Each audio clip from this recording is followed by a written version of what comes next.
Ladies and gentlemen, the primary purpose of this platform is to share news concerning nhau dzechurch, nhau dzemapastors, nhau dzekuenda kudenga, nhau dzedoctrine. Pamunozoona tagara pasi nana Mandedido nana Hulengende, it's because ndo zvamunofarira. Saka tinozongokupai. Asi zvatakuita panapa ndo the primary purpose of this platform.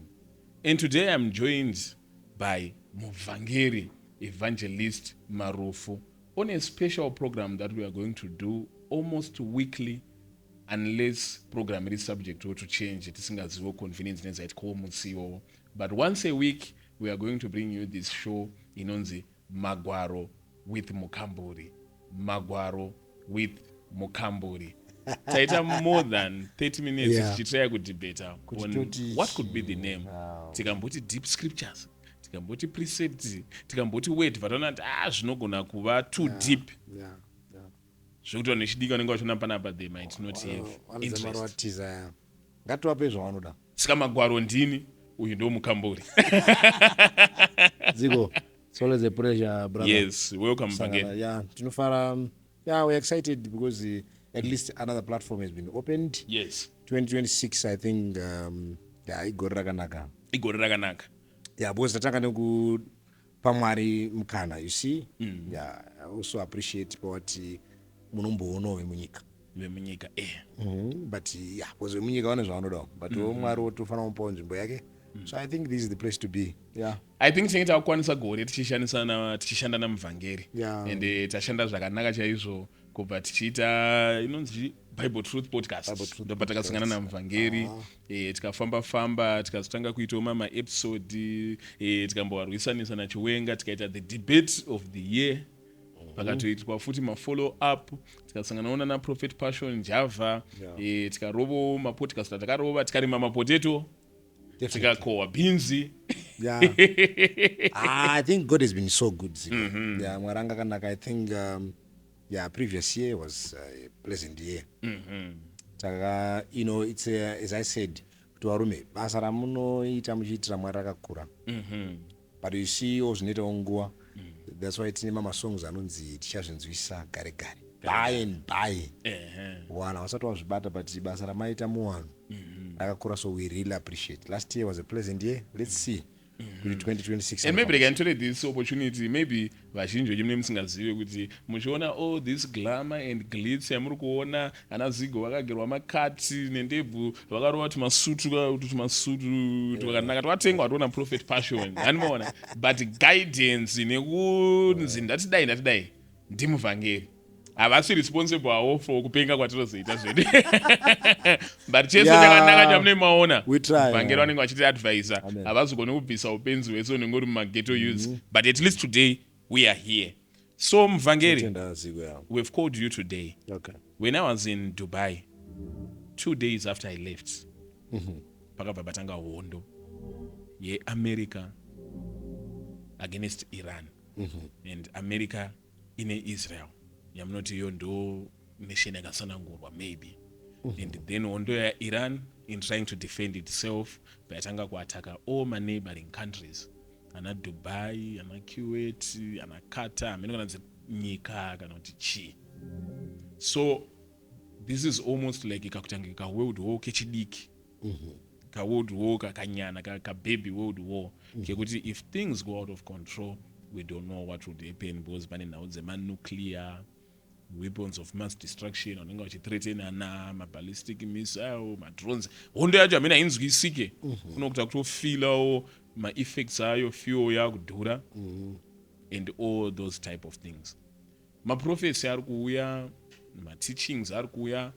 A lot of people have got a lot to say about this. Saka takudedzai Muvangeri kuti tichitaura about issue iyi, not specifically about nyika dzikurwisana, asi kuti zvinorevei, because tozwa pamunonzwa guhu rehondo, the rumors of war. Ameno Muvangeri, makaiona hondo iyi? Yeah, we are aligned, Zigo. Tiripo tiri kuona zviri kuitika, and I think also pano rovana nzou uswa hunodii izuti uswa hunongwaAfrica. Saka nzou dziri kurovana, and the impact have been felt. All around the world, and I think we are in trouble. atizive kuti if they continue fighting what will happen. tosvika but also ndo zvatogara chitaura zvezvo nyaya yecrisis we need to be well prepared for a coming crisis. Yes. taparidza kuti storm will come because bhaibheri rinopredicta kuti panyika pano hapazove nerugare Yes. kusvikira jesu achiuya.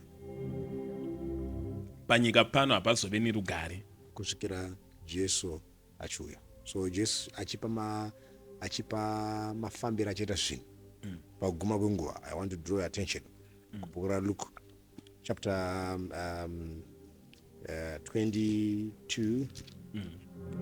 Jesu ari kutaura nyaya yekudzoka kwake. Saka anotipa zvinhu zvinoita chapter 21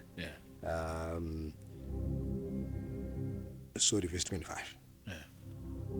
Anoti zviratidzo zvichavapo pazuva nepamwedzi napanyeredzi. So there will be signs in heaven. Pazuva tichaona masigns.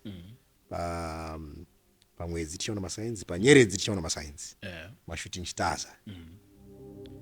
Napanyika urombo hwavanhu. Panyikawo pane paine urombo hwavanhu. Vachakanganiswa nekutinhira kwegungwa namafungu. Mafloods aya. Vanhu vachapera nekutya nekutarira zvinowira nyika nekuti masimba okudenga achazungunuswa. You can see zigo kuti vhesi iri kuratidza kuti matambudziko achanga ari panyika achanga ari so terrible because even neurombo hwatiri kudiscussa today nyaya issues of poverty haigona kutsanangurwa ichidiscusswa bedzi in this country Zimbabwe. Hapana nyika yaonoenda iko zvinhu zvisina nhamo. Whether waenda muAmerica, whether waenda muChina, people are struggling.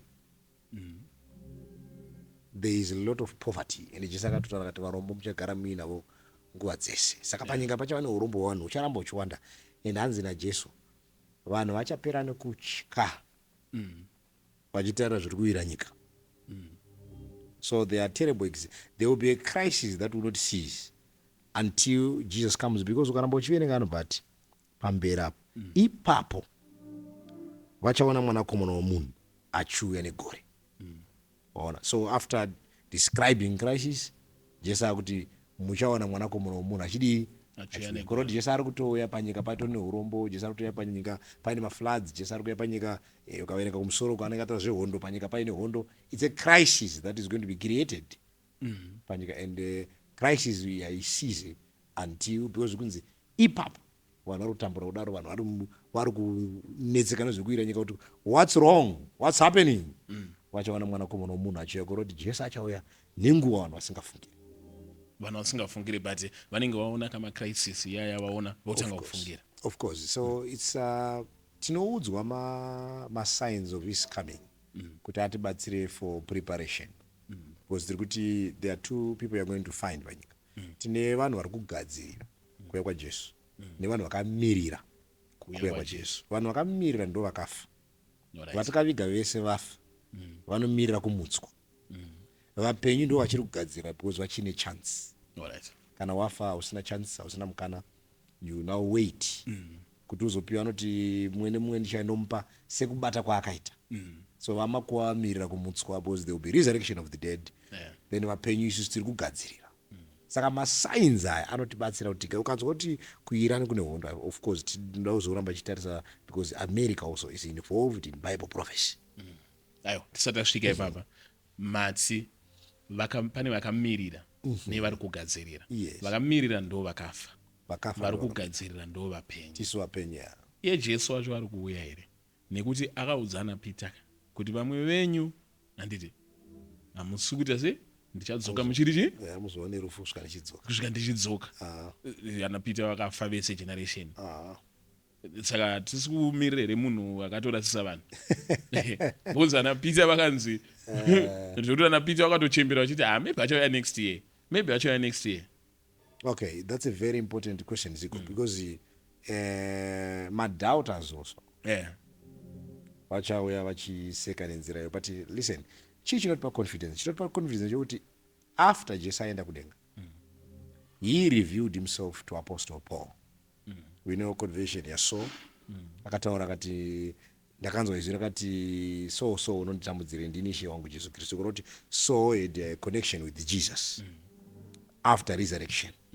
So chinoita kuti tizive kuti Jesu anodzoka kutarisa zvakanyorwa naPaul concerning his coming, nekutarisawo also zvakanyorwa nemaapostles concerning his coming after his resurrection, because vanhu vakanga vaudzwa naJesu vari vapenyu, but Jesu akazovapa imwe revelation also iri more than zvingotaura kuti pakati penyu apa vamwe havazoone rufu kusvikira ndichidzoka. Let's check fungo yatiri kuita raise iyo Paul, because hey panopisa funga kuti unenge uri Peter wobva udzwa naJesu kuti pakati penyu apa vamwe vachararama ndichadzoka vari vapenyu. Unototi aJesu ari kuya maybe in 30 or kana in 5 years mapera kuti tsvai kufa mese Jesu oregera kudzoka. Ndosaka vanhu hobho vachitodhauta muvhangeri kuti hey Jesu anodzokera. It seems like a story. It's a fallacy. Kuna vanhu vanodaro vakawanda, but let me also give you my verses are very important. Hebrews 9 verse 28. Hebrews 9 verse 28. Ndipo ari kunyora because bhuku raHebrews rakanyora naPaul hanzi saizvozvo Kristu akaitwa chibayiro kamwe chete kuti atakure zvivi zvevanhu vazhinji pamuchinjikwapo, achazoonekwa rwechipiri asingatakure zvivi asi achitakura avo vakamutarira kuti avaponese. There are two events being highlighted by Apostle Paul. Jesu akaonekwa kekutanga achifira zvizvona pamuchinjikwa and he resurrected akaenda kudenga. Ari kunzi achazoonekwa rwechipiri asingazotakura zvizvona asi achizotora avo vakamirira kuti avaponese. That's first evidence. Second evidence tinoona mubhuku raActs, Jesu achaakuenda kudenga anodzoka here Jesu mabasa chapter 1 verse 9. Apa Jesu akanga akwira achienda kudenga, zvino wakati achatarira akatareva izvo akakwidzwa vachitarira, gore rikamubvisa vakasazomuona aendawo. Zvino tarira, zvino wakati vachitarisa kudenga iye achikwira, tarira pakati pavo pakamira varume vaviri vakafuka nguo chena, ingirozi idzi, vakati, imi varume veGarirea, mamirire eko makatarira kudenga, uyu Jesu abva kwamuri akakwidzwa kudenga achauyawo saizvozvo sezvamamuona achienda kudenga. Second biblical evidence iyi imharidzo ingirozi kuti Jesu uyo ari kuenda kudenga, he is coming again. There is also another verse, there are plenty, but I want to direct you to all these important verses dzinoramba chichikuchidzira tariro yedu. I understand. 2 Peter chapter 3 verse 3. Pakutanga muzive here chinhu ichi kuti pamazuva okupedzisira vaseki vachava vachiseka vachifamba nekuchiva kwavo vachiti chipikirwa chokuuya kwake chiripiko zvino vaseki. Saka iwe uri kutaurwa panapa neFesi kwete inini chete uri museki nemaatheist maponga. Saka vhesi yakakuonai noona maponga also is involved.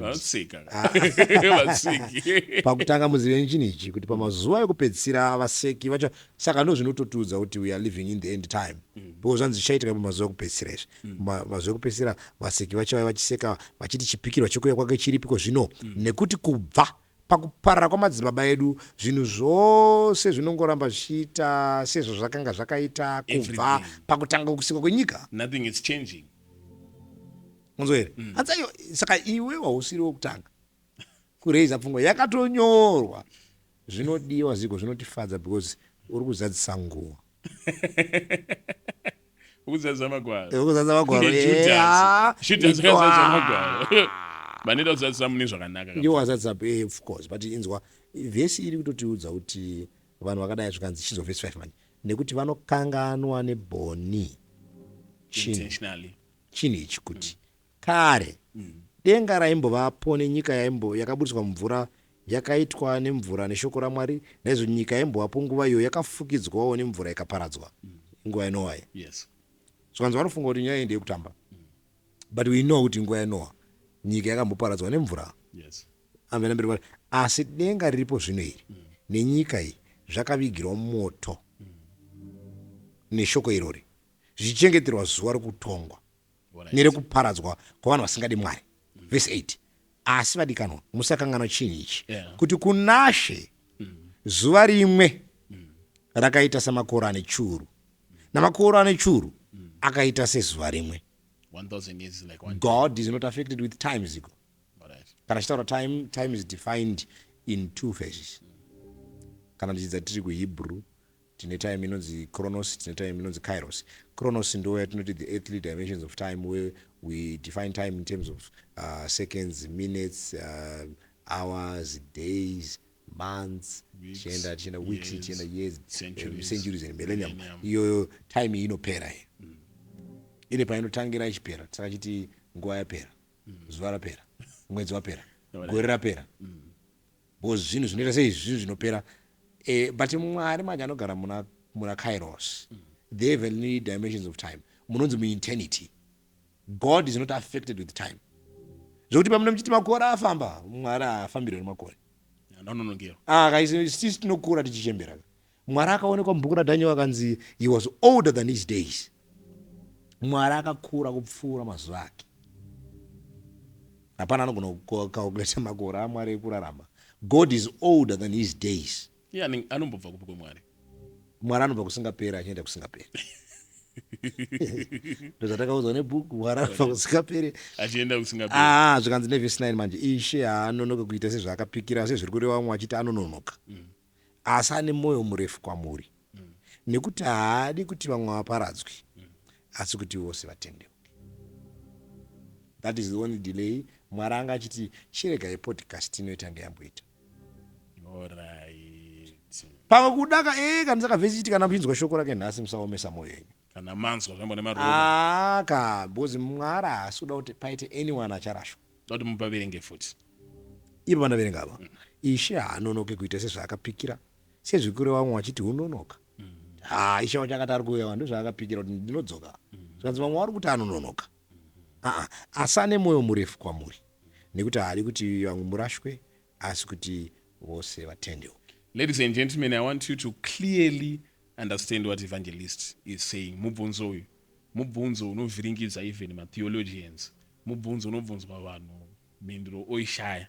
Kuti Jesu akauzana Peter, akaudza madisciple ake, kuti vamwe venyu, handizvo vakavaudzaka. Akati vamwe venyu hamusi kuzoona guva kusvikira indada se ndadzoka. Zvichireva kuti pakati pana Peter pageneration iyoyo, Jesu aigona kutodzoka vachiri vapenyu. Ndo mubvunzo watabvunza muvhangeri kuti onai ana Peter vakapera kufa, kukatouya macenturies, Jerusalem yacho katosvika mukuparara zvese nechii. Why is it Jesu asati auya? Muvhangeri bva wapindura vachishandisa vhesi ratoda kuti vaverenge futi.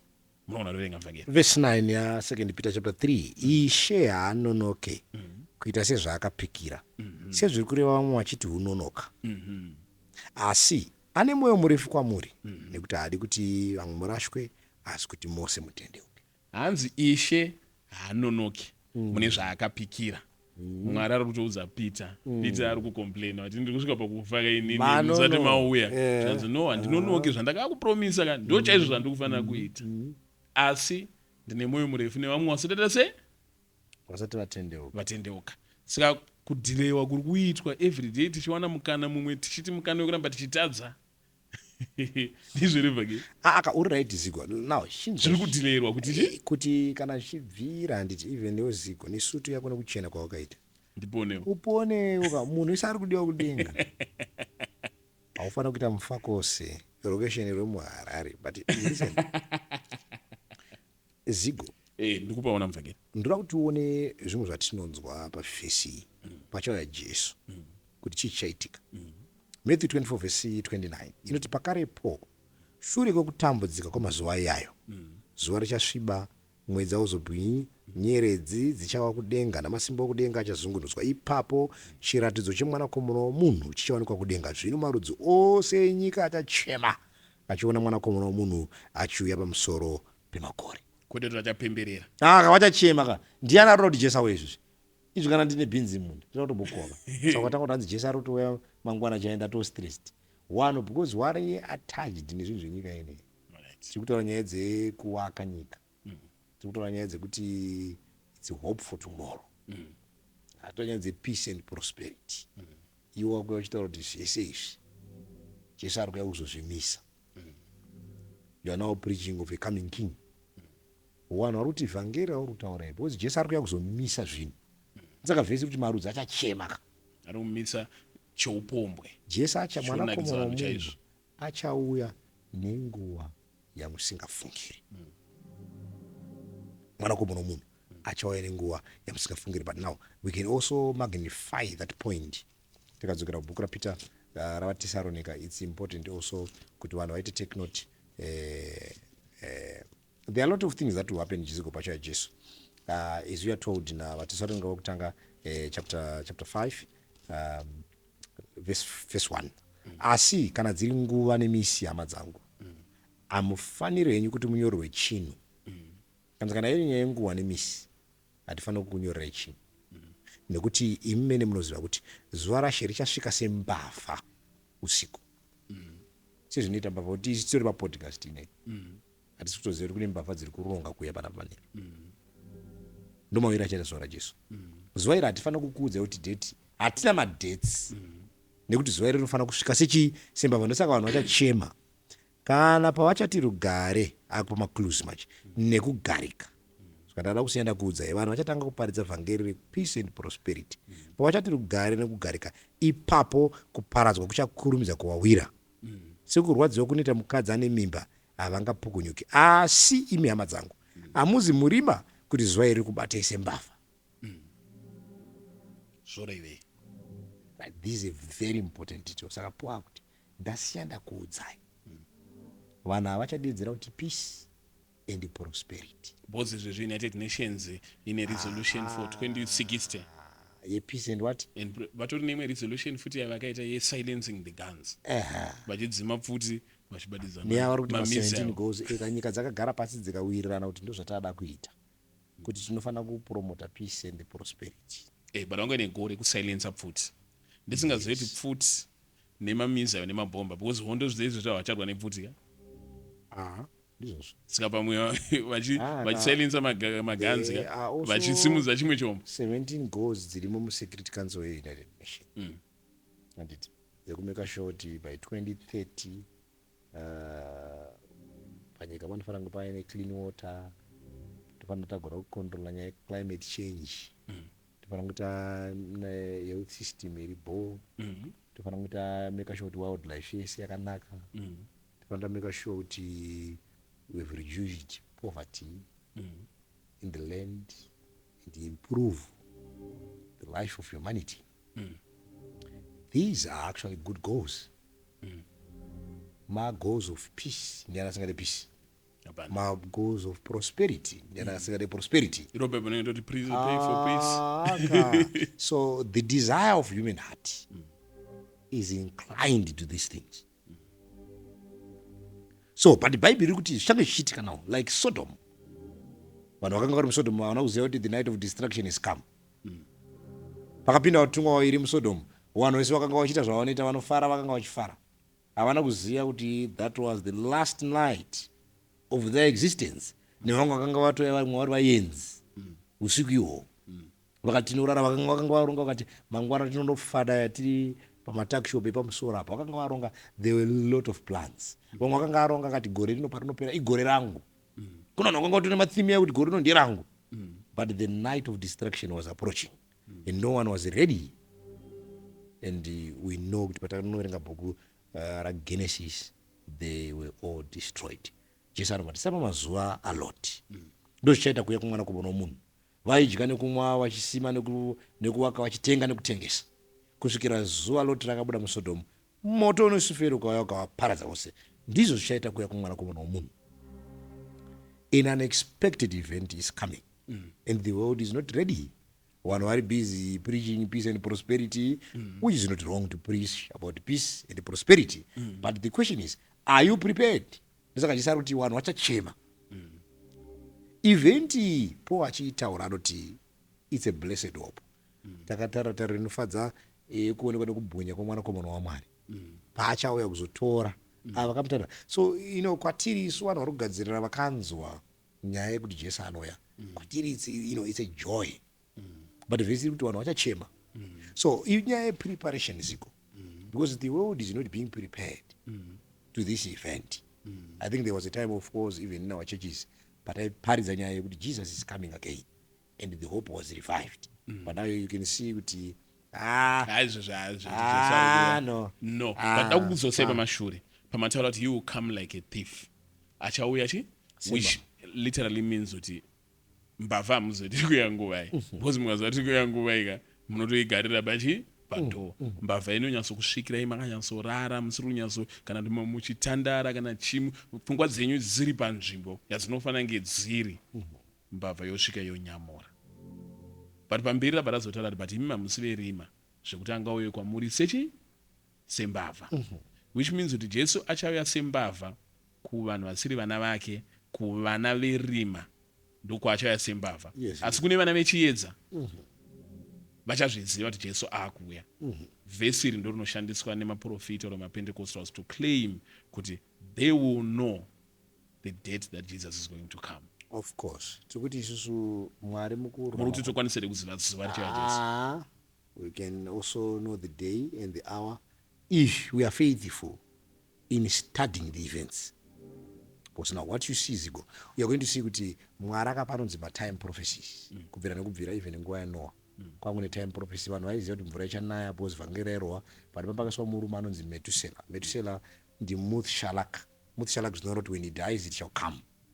Akanga ari time prophecy yainongedzera kuti mvura, saka vanhu vaitoti vakatona kurwara vatoziva kuti mvura yakusvika. Vanhu vakaona kuti hanzi arara zvaitwa sekuri Metusela, vanhu votoziva kuti mvura yakuda kunaya, because anga ari a projection yekuti vanhu vasarasike kuti nguva yemvura yakukwana. But of course, because of man's mind, and he was corrupt, the mind of man was now continuously evil. Then we see also there's a time prophecy that no 2,300 days in book of Daniel. From 457 to 1844, the sanctuary shall be cleansed. Daniel, a time prophecy, which is the last time prophecy that no Bible after 1844. Taverenga time prophecy ye 2,300 days inopiwa Daniel.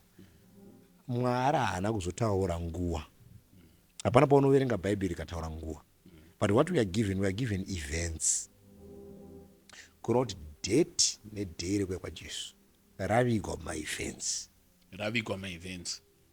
Kuti parege kuwa manje nemakawards. Ngatiti ndakuudza nasi. Ziko. Mwari andiudza kuti Jesu ari kuuya 2058 ndoparotoya muna September ndotendoka musi wa 1 August 2058 pamwe pese apa nendichikambura chete wati Mwari ndiwe nyasha. Mwari anogamuchira mutadzi, ndichifadaya, ndichikambura, ndichidhakwa, uchinakirwa une dheti rako. Saka Mwari akazviziva kuti dheti iri richagadzira makawards, nekuti Mwari rudo, muna Mwari hamuna kuvenga. Bible inosanchikana muna chiedza asati Mwari unomedza, nekuti Mwari haangaedzi munhu, because muna Mwari muno mwoyo. Saka even nango ukadzoka wachidzoto sei, God will accept you. Saka Mwari akati no kuti zvifambe zvakanaka, kuti wana vanhu vari serious neevent ngaivigwe nedate iri ngarivigwe maevents. Vachawana nguva yekustadha maevents, vachitarisa nekunongonodza maevents achavanonga ndodzopuwa kutotadzi pavachati rugare nokugare eka maevents kaya. And now in our times we can also see kuti vhangeri zveshuwa rekuti rugare nokugare kaya riri kutorohwa in both ends in the entire world. Nyika yese iri kuti rugare nokugare kaya po akati but sezvinoita mukadzi ane nhumbu havangapukunyuke kuroti havazozvare, havasi kuzogona kuzvara nyaya iyi. Alright, vari kutaura UN iri kuita maresolution ayo, masmart goals airi kuda, and one of it is peace, prosperity, education, clean water, electricity, rugare nekugarika. Imagine kumachechiwo kuri kuparidzwa kuti gore rino nderako. Ndofunga Passion ndo muprofita wekutanga wekupa chiprofita chekuti gore rino rika igorere kungangurwa kuti chiprofita chikuprofita doom. Maprofita hope, they prophet this is the year of great tidings, this is the year of prosperity, this is the year of your breakthrough.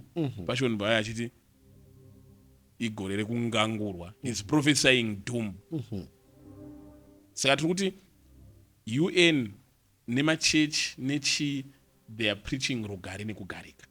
Even yango ndichitendeutsa munhu uya kuna Jesu, kuya kuna Jesu zvinhu zvako zvinotanga kufamba.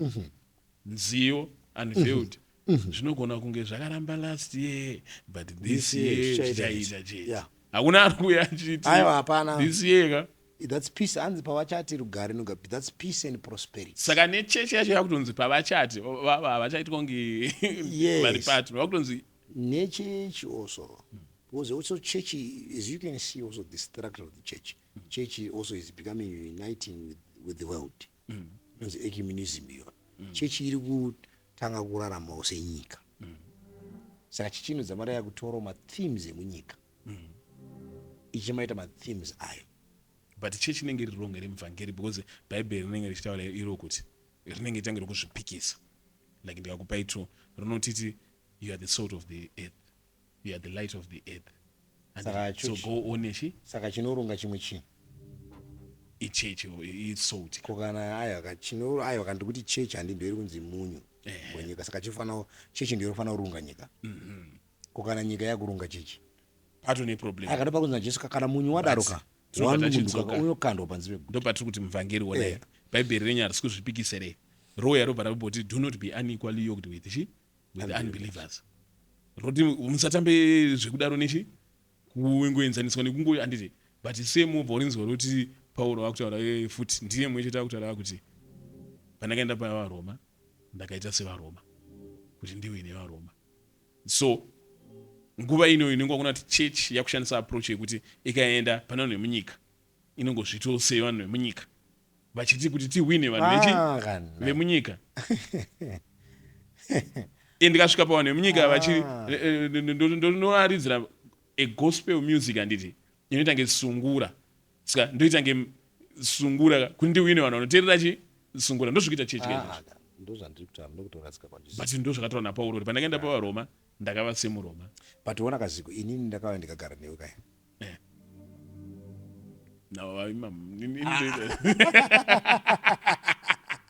But Jesu futi ndikuti Jesu aitandara nevachadzi imuri watereseka takaya tikatandara nemika sezvaita Jesu. But tikuti even tadaro hatina kuita semi.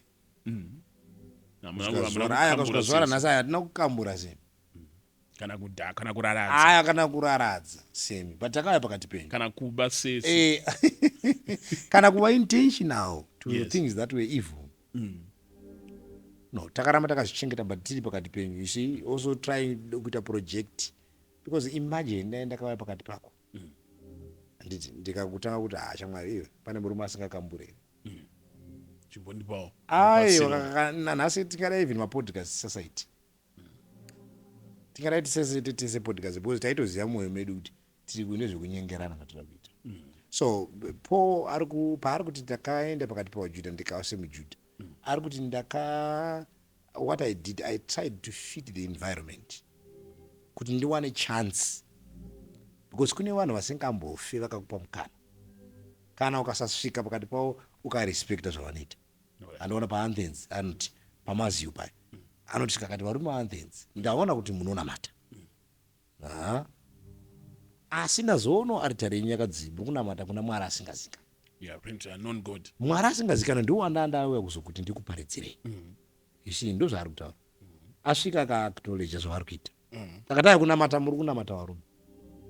Abvuma ati aya muri wanamati. So ari kungotaura nyaya yekuti fitting in the environment but not also being changed by the environment. So ndo pane nyaya ipapo. Environment is a terrible in the territory because if you are not careful also Bible don't ushamwari wakaipa unoodza tsika dzakanaka. Bad company. Good moral. So tikuti Bible don't musada nyika nezviri mairi. Anda nyika nezviri mairi akuzvita muwengi waMwari. Nekuti nyika inozara yakazara kuchiva kwenyama. Nekuchiva kweupenyu hwazvinhu. Zvino anani anozviita shamwari yenyika anozviita muwengi waMwari. Anozviita shamwari yenyika. you see. So we go atende unoita shamwari nenyika, but nyika tinofana kuenda kune irunga. Alright. Saka ndo pane nyaya isitiri salt haifana kutesta senyama, but salt inofana kuita kuti nyama iwane test yayo. Tisu tunoita kuti nyika yenasonzwa zvatiri kuita zvikuvaudza kuti vamana muri kuronga nyaya yepeace and prosperity, but Jesus is coming again. There's an event that is coming. Are you ready for the coming king? Ndo nyaya yacho tiri kuvataura the gospel of the kingdom, where we are also telling them that yes, you want to build these kingdoms panyika ine, but there is a better kingdom that is coming. Kune umambo unouya, kune usho unouya. Saka Bible kuti Jesu paanouya hanzi achauya ari ishe wemadzishe. Ukamboverengera mawiro achaita Jesu. Jesu mawiro achaita unenge usiri ushamwari kaziko. Ndafunga tini chipembera kama Kristu ari ndizvozvo. Bible rinotaura Revelation chapter 1 verse 7. It is a very important verse. Pamwe tisati tazovhara tikaverenga mavhesi aya. Tari anouya nemakore meso ose achamuona. Naye vakamubaya marudzi ese enyika achamuchema. Hongu, amen. Varunzi vakamubaya ndo vakamubaya here yes, pakuroverwa pamuchinjikwa. Vakamubaya pamuchinjikwa nevakamubaya even neprocess yekumuramba. Kumubaya futi. Kumubaya, there's a verse that supports pfungwa iyoyo. Hebrews. Ndanga ndati kana uchipersecuta church unenge uchimubaya zvakanzi Sauro akanzi Sauro ndandafunga soja alafu Sauro une vamutauro akanzi Sauro anditi why persecutest chi me thou ndizvo apapindura akati ndakambonetsana nemi vanhu vese vava vanopinda mugroup iroro. You are very right. Even Hebrews 6 verse 4 inoti nekuti kana vari ivo vakambovhenekerwa, vakamborayira chipo chokudenga, vakambogoverwa mweya mutsvene, vakaravira shoko rakanaka raMwari namasimba enyika inouya, kana vakazotsauka hazvibvire kuvavandudzazve kuti vatendeuke, nekuti vakuroverazve mwanakomana waMwari pamuchinjikwa wachimunyadzisa pachena. Vakumubaya futi. Saka timu rese rakaheduka rakadzokera mashure. Riri pama1. Vanhu vese ivavo ana baba harari.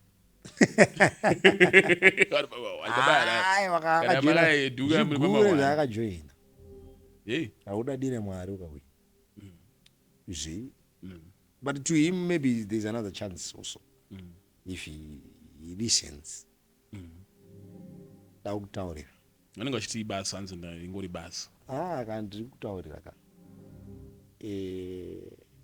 kana uchiuya kuna Mwari, the journey is not an easy journey. Handi nzira nyore kuenda kudenga. It's not an easy road. But vanoda soni. Saka Bible ichiti nzira imbiri yakapamama neneti. Zvikanzi yakapamama iri nyore kufamba, wazhinji wachapinda pairi asi wacharaswa. Zvikanzi but neti strive to enter. Shingirai kuti mupinde nesuo rakamanikana, nekuti suo rakamanikana mukova wakadzorwa. Uripo wazhinji wachazama kupinda asi wachakonewa. Alright. Saka get to heaven. Hanzi strive to enter. Ihondo mukoma. Hapananzi just walk. Panotori nehondo because wakaipa anenge achikurwisa, so ukatadza kupinda unodzokera futi munzira yakapamama. Vanhu vanenge vachiitika iwe ukangoti Ishe Jesu pindai mumwoyo mangu, ukangogamuchira Ishe Jesu handiti, then watoenda kudenga. There are two things that you are going to find, handiti. I think maizvozvo andina kuzoramba achitariswa. There are two Jesus you are going to find. Jesus who died and resurrected, and Jesus who lived. Kuna Jesu akafa akamuka, na Jesu akararama. Saka mumachechi umu takaparidzira vanhu Jesu akafa akamuka, akafira vanhu zvivi, Jesu anopa vanhu upenyu. But hatina kuzoparidzira vanhu Jesu akararama. Jesu akararama, this is the life of Jesus. What you are expected to do after receiving his death. Hanzi avo vanoti, ameno vhesi unoti avo vanoti they should walk as he walked. Peter kandokwatava kuenda ukagamuchira Jesu unofana kufamba. 1 Peter chapter 2 verse 21. Nekuti makadanirwa izvozvo Kristu Jesu zvaakakutambudzikirai akakusiyirai mufananidzo kuti muteere makwara ake. Jesu akatisiyira mafambiro atinofanira kuita. Uyo ndomuziya asingafambe sezvaakafamba iye, ive simureri wenhema zvokwadi isi maari. Unofanira kufamba. Saka isi nyaya yangogamuchira Jesu kuti akakufira akamuka kuwakafa. Izvi zvaakazviita present Jesus. Pavanoti kana dai Jesu asina kufa akamuka kuparadza kwedu dai kusina power. With power because he died and resurrected. But also vanhu vese vagamuchira rufu rwake nekumuka kwake vanofanira kuzofamba semafambiro akaita. Jesus was persecuted. Jesus was hated. Saka kana chidai pamuti munyoro kokuzoti muti wakaoma. The life of Jesus, criticism, akati umbugo dzine mwena, shiri dzine matendere, mwanakomana womunhu haana pekuisa musoro. The world was not in favor of Jesus. He was born in a manger. Jesu angadai akazoro eka Jesu, the bling bling were in the front of the camera. Jesus, the light of the world, was backstage. Even paachaponesa vanhu paari kuuya anoti makandoona ndine nzara. Saka muti kana tichimuteera tifanenge tine bling bling. Tiri kuti the life of Jesus and akaratidza kuti the life of Christianity is a simple life. But Jesu aitipromisa, airova mapromises. Pane paakati kuti hanzi wese anonditeera, anosiya zvese zvinonditeera, achapiwa dzimba, vakadzi, apakanzi vakadzi vakadzi dzimba, mabrothers, machichi, pakataurwa zvinhopo, hanzi in 100-fold in this life and also in this. Saka tichiti tikateera Jesu life ichatosanyadzofaya manje, tichaita mazimota, tichaita mazimba, tichaita hama dzakanaka dzinotida. We will enjoy in this life. Imi muri kuti example yaJesu yemararamiro akaita, akararama life yanga iri very simple. Kana tichiti simple yanga iri ma1 bijana. Yeah, of course. Jesus lived a simple life. He promised, and we know that part of enjoyment tinayo. Some sort tinapo. We thank God for that. We have left brothers, and God has created some brothers. We are now brothers. Minda takusangana nayo tichiita basa. So it's a fulfillment of what he had promised. But Jesu haana kuti rugare. Because even vakakutangira vakaverenga po achitaura magamba ekutenda, vanhu vaakanyora anditi kuti unzwe matambudziko akasangana nawo. Anotaura pana vapo anoti verse 32 yaHebrews chapter 11 anoti ndichataurireko zvimwe nekuti nguva ichandiperera. Kana ndikataura zvaGideon, Baraki, Samson, Jefta, David, Samueri navaprofita, ava vakakunda ushe nekutenda kwavo, vakaita zvakarurama, vakapiwa zvipikirwa, vakadzivira miromo yeshumba, vakadzima simba romoto, vakatiza minondo inopinza, vakasimbiswa pautera, vakava nesimba pakurwa, vakadzinga hondo dzemamwe marudzi. Vakadzi vakapiwa zvevakafa vavo, vamutswa, vamwe vakapurwa, vakaramba kusunungurwa kuti vawane kumuka kukuru kunopfuura nokunaka. Vamwe vakaidzwa, vachisekwa, vachirobwa zvikuru, uyezve vakasungwa vachiiswa mumatirongo, vakatakwa namabwe, vakatemwa-temwa namajeko, vakaedzwa, vakaveurwa nemunondo, vakafamba vakafuka matebwe amakwai nenguo dzembudzi, vasina chinhu, vachitambudzika, vachiitirwa zvakaipa. Nyika ino haina kufanirwa navo, vachidzungaira murenje nemumakomo, nemumapako, nemumakomba enyika. Ava vose vakanga vachipupurirwa nekutenda kwavo, asi vakafa vasina kupiwa zvipikirwa. Nekuti Mwari akanga akavagadzira chimwe chinhu chinopfuurisa nekunaka, kuti varege kukwaniswa kunze kwedu. Mwari akati vatambura vanhu ava, vakapinda marenje, vakafira makomba enyika. A lot of comrades lost their lives saving the master. But hanzi nevhesi ava havana chavakapiwa, nekuti Mwari aimirirawo isusu kuti tijoine. Because anotaura pachapata 12 manje akupedza naizvozvo nesuwo takakomberedzwa negore rezvapupu rakakura rakadai. Tkanzi tine all these witnesses, vanhu vakatitangira, ngatibvisei zvose zvinoremedza nezvivi zvinongotinamatirira, timhanye nekutsungirira munhange yekutanga yakatakasirwa chitaura pana Jesu muambi nemuka. Ari kuti it's like a marathon, it's a relay. Isu tapiwawo chitanda, and we have all this great cloud of witnesses. Twarume, nzira inogona kureba, unogona kufuka matehwe, hawasi wese by faith. Moses akabuda mpalace. By faith Joseph akapinda mpalace. By faith Noah akavakareka. By faith Abraham akaramba kuvakareka. Same faith. By faith Abel died. By faith Enoch was translated. Mumwe nefaith akaurayiwa, mumwe nefaith akaenda kudenga asina kufa. Same faith. Saka hatigone kuparidza kuti munhu wese ari kuuya achawana privilege. Vamwe vachaenda murenje, vamwe vachagara mupalace. But whatever zvichaitika, Paul ari kuti zvipikirwa tinofanira kuzviona. Kuti kana tikanga tazvibata hanzi vakapupurwa nokutenda kwavo kuti varume havane zvavakanga vakatarisa. They were focusing on something better.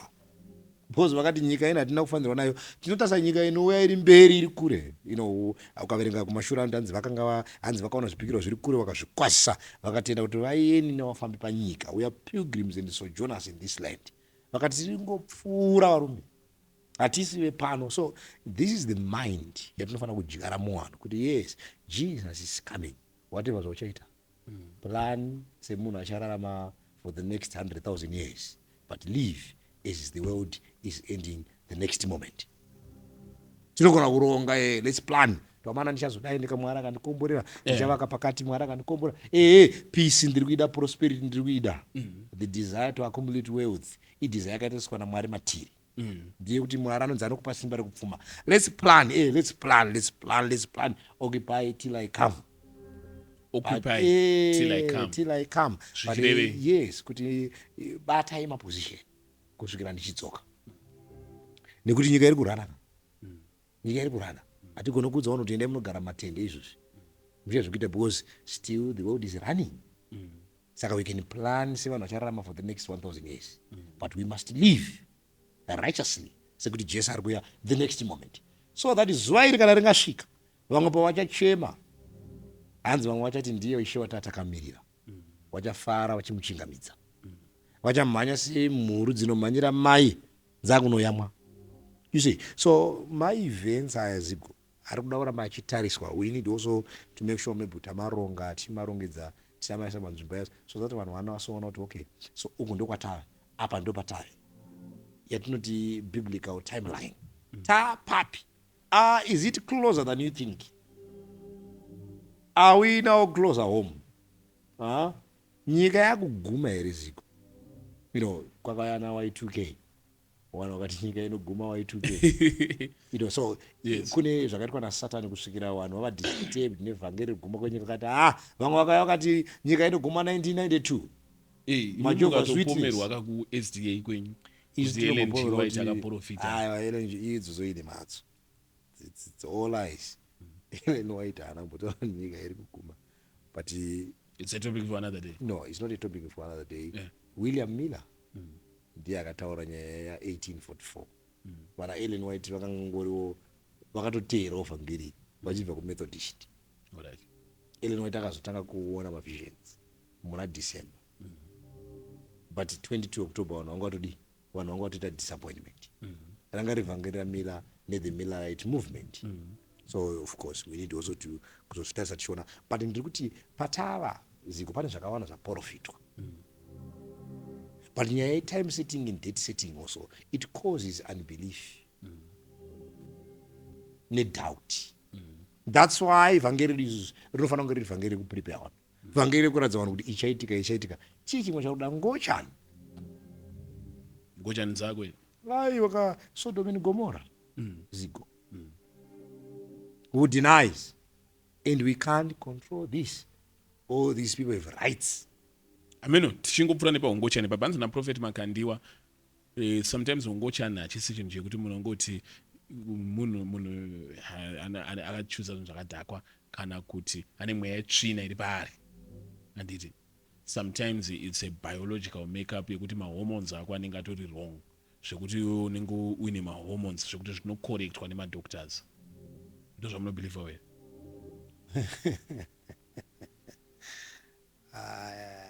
Alright, ndikanditangidze mibvunzo zvakanaka. Kubva kwenyu mune mwana toti mune mwana mukomana. Mumona akutanga kuita kaoneke chisikana. Pama options ekuti mumudzose mugwara. Munoshandisa shamu here, oro munomuverengera bhaibheri here kana munomatira here, kana munoenda naye kwadokta. zigo hormones ese kana asiri balanced kana muchiti aenda kwadhokta unogadziriswa zviro kuti hapana hormone isingagadziriswa. So kanga wapinda challenge iyoyo as a parent, it's important that you start working on your kid. Dambudziko riri vabereki vazhinji ndiri kutanga kutoexpose mwana wacho kuzvinhu izvozvo kuti kana ari musikana akataka kubheva semukomana vakutomutendera kupfeka semukomana. Is to make sure kuti mwana wamuratidza kuti iwe uri musikana, because pachild upbringing mubereki ari very important. Mwana ukamuratidza kuti musikana anotanga kubheva semusikana. Saka is to make sure kuti akontrola mahormones. Saka nyaya yechikafu zvatiri kuparidza muguta pamazuva ekupedzisira jesu anoti vanhu vanenge vachidya nekumwa. Nyaya yechikafu it's a threat to humanity because mahormonal imbalances ari kukonzeswa nechikafu chikudyiwa nevanhu. Because you can see now kuti kune grape juice but haasi magrapes. Ukaverenga maingredients kune apple juice but haasi maapples. Ukaverenga saka what are we drinking? Tiri kumwei? We don't even know zvimwe zviri kudyiwa nevanhu. Mamazita acho ari strange but zvinhu zviri kudyiwa nevanhu. What do you expect? Saka uona mwana ane 7 years akutanga kutobuda mazamu atomusikana akuita period akutoenda kumwedzi. It's 7 years kuenda kumwedzi kuti atova ready kuzvara. Saka une mwana ane 5 years akutoita mazamu.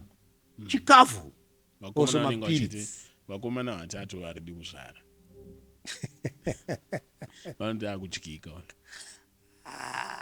You see, so there's a lot of unwanted pregnancy in the process. So, Yes.